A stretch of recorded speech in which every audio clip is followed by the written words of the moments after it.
படைத்தவன் மேல் பழியும் இல்லை, பசித்தவன் மேல் பாவம் இல்லை.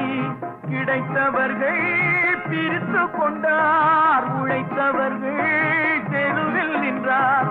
பலர் வாட வாட சிலர் வாழ வாழ ஒருபோதும் தெய்வம் பொறுத்ததில்லை. கொடுத்ததெல்லாம் கொடுத்தான், அவன் யாருக்காக கொடுத்தான்? ஒருத்தருக்கா கொடுத்தான், இல்லை